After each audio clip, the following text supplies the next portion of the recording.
চট্টগ্রামে সংঘর্ষের সময় অস্ত্রধারী যুবকদের মধ্যে একজনের পরিচয় নিশ্চিত করতে পেরেছে দ্য ডেইলি স্টার। তিনি মুরাদপুরে যুবলীগ নেতা হিসেবে নিজেকে পরিচয় দেন। আচ্ছা, এই মেসেজটা তোমাকে কারা পাঠাইছে? এই লিস্টটা কে পাঠাইছে এটা বলো তো? এই এপিএস অমিতি পাঠাইছে, নফলের এপিএস।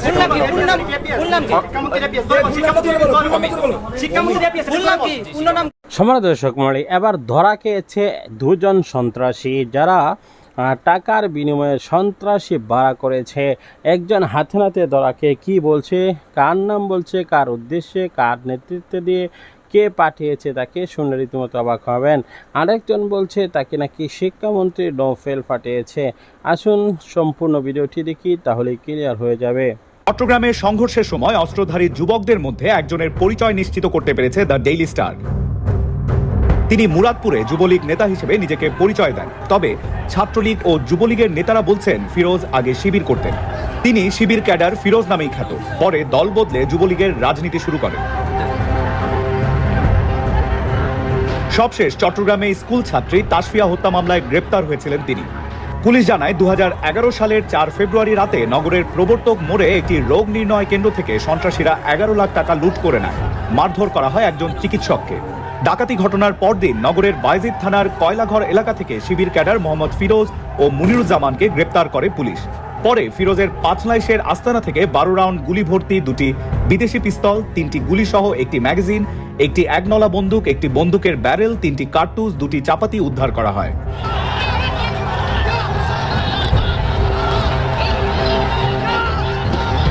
আচ্ছা, এই মেসেজটা তোমাকে কারা পাঠাইছে? এই লিস্টটা কে পাঠাইছে এটা বলো তো?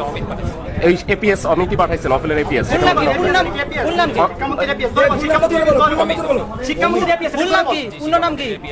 অমিত কুমার বসু বলছিল, এখন বারবার অমিত কেন বলতেছো? এদিকে তাকাও, এদিকে তাকাও। আচ্ছা, তুমি মানে কোনো উদ্দেশ্য জানো না কেন টাকা দিছে? এই ক্যাম্পাসে কতক্ষণ ছিল? আজকে যে গ্যাঞ্জাম হচ্ছে জানতিস ক্যাম্পাসে, তারপরে তুই আসলি কেন? কতক্ষণ ছিল? তুই জানিস না যে আজকে ঝামেলা হয়েছে? ঝামেলা হচ্ছে তুই যে 10,000 টাকা দিলি কেন দিছিস? তোর উদ্দেশ্য কি? তোমার কাছে কি ওই এপিএস এর নাম্বার আছে না, ফোন নাম্বার আছে না? কোন আছে তাই না? আচ্ছা, নাম্বার আমরা নিব, সমস্যা নেই। আমি পুলিশ থানায় যেতে চেয়েছিলাম, রিক্সা করে তখন আমাকে আচ্ছা আটকেছে। ভালো কথা। তুমি যে মহসিন হলে টাকা দিতে আসলা, তার নাম কি? মহসিন হলে টাকা বলতে কি আমি আমাকে শিক্ষামন্ত্রী পিএস অমিত বলছিল যে জোরে বলো, শিক্ষামন্ত্রী পিএস মন্ত্রী জোরে বলো, এপিএস এর নাম বলো, শিক্ষামন্ত্রীর নাম বলো, এপিএস এর নাম বলো। নাম বলো। আর এপিএস এর নাম কি? মহিবুল হোসেন চৌধুরী। আচ্ছা, সে কি বলছে? কি বলছে? সে বলছে যে ছোট ভাইকে 10,000 কোথাকার ছোট ভাই? আস্তে আস্তে একটু মারিস না, এখন ভিডিও। আরে রনি ভাই ভিডিও। আচ্ছা, আমি একটু বলি। সে কি বলছে? বলছে মহসিন হলে ছোট ভাই ছোট হোসেনকে 10,000 টাকা দিতে। পোস্টটি সম্ভবত সেক্রেটারি, মহসিন হলের সেক্রেটারি। তুমি তাকে টাকা দিতে আসছো তাই না? তোমার হোয়াটসঅ্যাপে আরো 5 জনের নাম ছিল ওই তার সাথেই, তাদেরকে টাকা দেওয়ার ব্যাপারে মানে মোটামুটি তুমি 50,000 টাকা। দাঁড়াও, না বইলো না। তোমার হোয়াটসঅ্যাপে তুমি যা লিখছো, মেসেজ দিছো, ওইটাই বলতেছি আমি। তো তুমি তাদেরকে 50,000 টাকা দিছো, এটা স্বীকারোক্তি দিছো যে হ্যাঁ দেয়া হয়ে গেছে। এই ব্যাপারে তুমি একটু কে দিছে এই টাকাটা? কে দিছে? তুমি কেন হ্যাঁ বলছো? তুমি দাও না, ওই টাকাটা তোমার কাছে আছে তাই তো? তাহলে তুমি বলছো কেন আমার দেয়া হয়ে গেছে? টাকা না থাকলে দিব কোথায়? তাহলে দেয়া হয়ে গেছে বলছো কেন? আমার কাছে 10,000 ছিল, 10,000 দেয়া হয়ে গেছে কেন বলছি? আর তুমি যে বললে হ্যাঁ দেয়া হয়েছে, সেই টাকাটা কে দিছে, কাকে দিছে? সেটা আমি জানি না। আমাকে আমি ওনাকে বলাইছি যে দেয়া হয়ে গেছে, ওই যে লিস্টে সবাইকে দেয়া হয়ে গেছে, আর সুসানকে দিছি, এটাই আমি বলছি দেয়া হয়েছে।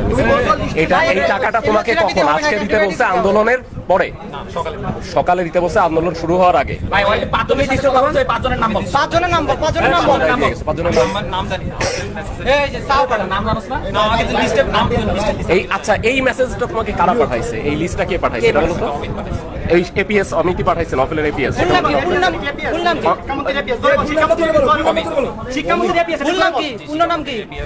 অমিত কুমার বসু বলছিল, এখন বারবার অমিত কেন বলতেছো? এদিকে তাকাও, এদিকে তাকাও। আচ্ছা সোদাও সোদাও তুমি মানে কোনো উদ্দেশ্য জানো না কেন টাকা দিচ্ছে? এটা তো উদ্দেশ্য এই ক্যাম্পাসে কতক্ষণ ছিল? আজকে যে গ্যাঞ্জাম হচ্ছে এটা জানতিস ক্যাম্পাসে তারপরে তুই আসলি কেন? কতক্ষণ ছিল? এই তুই জানিস না যে আজকে ঝামেলা হয়েছে কেন? ঝামেলা হচ্ছে তুই যে 10,000 টাকা দিলি কেন দিছিস? তোর উদ্দেশ্য কি? হ্যাঁ দাও এটা তোমার কাছে কি ওই এপিএস এর নাম্বার আছে না, ফোন নাম্বার আছে না? আছে তাই না? ভাই ওর নাম্বারটা দাও, মোবাইলটা দাও। আচ্ছা নাম্বার আমরা নিব, সমস্যা নেই। তার সাথে কখন কথা হয়েছে? নাম্বারটা বলো তো নাম্বারটা বলো তো সন্ধ্যার দিকে, মানে টাকা দিয়ে তুমি তাকে জানাইছো যে আমি টাকা দিয়ে দিছি, ফোনেই জানাই দিছো? দিছি যে এটা জানাইছে। জানাইছো, সে কি বলছিল পরে আর? সে কিছু বলে না। আচ্ছা বুঝা গেছে স্যার ও আমরা পুলিশ প্রশাসনকে পরিষ্কারভাবে বলে দিতে চাই, এই ছাত্র জনতার অগ্নিস্ফুলিঙ্গ দেখেও যদি শেখ হাসিনার ফাঁসিবাদের গোলামি করেন, পুলিশের পোশাক পরে নয়, মুজিব কোট পরে রাজপথে নামুন, আপনাদের সাথে বোঝাপড়া হবে। ঢাকা বিশ্ববিদ্যালয়ের ছাত্ররা বিজেপিকে 1 ঘন্টা সময় দিয়েছে ক্যাম্পাস ত্যাগ করার জন্য। আমি সমস্ত বিশ্ববিদ্যালয় কলেজে যেখানেই পুলিশ প্রশাসন অবস্থান নিয়েছেন শান্তিপূর্ণভাবে আহ্বান জানাচ্ছি, সমস্ত জায়গা থেকে আপনারা সরে যান, আপনারা ছাত্রদের মুখোমুখি হবেন না। এই ছাত্ররাই আপনাদের ভাই, আপনাদের ভাগিনা, আপনাদের স্বজন, আপনাদের সন্তান। কাজেই একজন নব্য হিটলার খুনি শেখ হাসিনাকে রক্ষা করতে গিয়ে আপনাদের হাত আপনাদের ভাই বোনদের রক্তে রঞ্জিত করবেন না। আজকে দেশে আপনারা দেখেছেন উচ্চ আদালত এই কোটা ব্যবস্থার যৌক্তিক সংস্কার না করে, সমাধান না দিয়ে 4 সপ্তাহের স্ট্যাটাস কো দিয়ে একটা জটিল পরিস্থিতি তৈরি করেছে। প্রধানমন্ত্রী উস্কানিমূলক বক্তব্য দিয়ে ছাত্রদের শান্তিপূর্ণ আন্দোলনকে সহিংস করে তুলেছেন। কাজে আজকে বিচার বিভাগ, নির্বাহী বিভাগ, প্রশাসন কোনো বিভাগ এখন আর কাজ করছে না। দেশে একটা চরম নৈরাজ্য চলছে, যেমনিভাবে 75-এর পরে নৈরাজ্য চলেছিল। সিপাহী জনতা জিয়াউর রহমানকে সামনে রেখে সিপাহী জনতার অভ্যুত্থান ঘটিয়েছিল।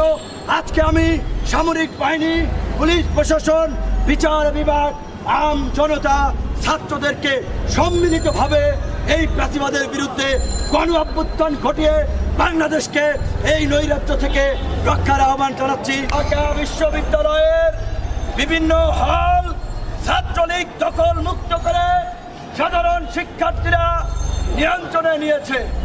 রাজশাহী বিশ্ববিদ্যালয়ের ছাত্রলীগের সন্ত্রাসীদেরকে ধাওয়া দিয়ে ক্যাম্পাস ছাড়া করেছে। রোকেয়া বিশ্ববিদ্যালয়, চট্টগ্রাম বিশ্ববিদ্যালয়, সমস্ত বিশ্ববিদ্যালয় দর্শক সম্পূর্ণ ভিডিওটি দেখলেন, অবশ্যই ভিডিও সম্বন্ধে আপনাদের মূল্যবান মতামতটি কমেন্টস বক্সে জানাবেন। যদি টাকা দিয়ে ভাড়া করে গুন্ডা এনে দমন করা হয় তাহলে অবশ্যই সেটা হবে আমাদের জন্য লজ্জার এবং সেটা হবে আমাদের জন্য অবশ্যই ঘৃণিত। সুতরাং যদি ছাত্রদের দাবি আদায় না হয় তাহলে তারা মাঠ থেকে সরবে না। আর যদি তাদেরকে মাঠ থেকে সরাতে হয়, গুলি এবং কি সহিংসতা এবং সংঘর্ষ চালিয়ে সরানোর কোনো প্রয়োজন নেই। তাদের বিরুদ্ধে যে 5 জন নিহত হয়েছে সেটা কিন্তু ভবিষ্যতে মামলা হবে এবং যাদের ইন্ধনে এগুলা হয়েছে তাদের বিরুদ্ধে পাল্টা মামলা হবে। আর সেজন্য হয়তো অবশ্যই আমরা মনে করি যে বর্তমান পরিস্থিতি এবং বর্তমান সকল বিষয়গুলো থামানোর জন্য প্রধানমন্ত্রীর একটি নির্দেশই যথেষ্ট, যে কোটা বাতিল। আপনারা কি মনে করেন পরিশেষে কি কোটা বাতিল হবে কিনা? অবশ্যই সেটা কমেন্ট সেকশনে জানিয়ে দেবেন। আমরা চাই পরবর্তী সকল আপডেটের জন্য সুন্দরভাবে সুশৃঙ্খলভাবে আদায় হয়ে থাকে। সম্মানিত দর্শক মণ্ডলী, আমরা চাই যে এই সকল বিষয়গুলো নিয়ে যেন সুন্দরভাবে অতি সত্যই যেন সমাধান হয়ে যায় এবং কি অভিভাবকরা যেন তাদের সন্তানকে স্কুলে দেখতে পায়। এই সকল বিষয়গুলো নিয়ে আপনাদের অভিমতটি অবশ্যই কমেন্টসে জানাবেন। পরবর্তী ভিডিও পাওয়ার জন্য সাবস্ক্রাইব করে বেল বাটনটি অন করে দেবেন।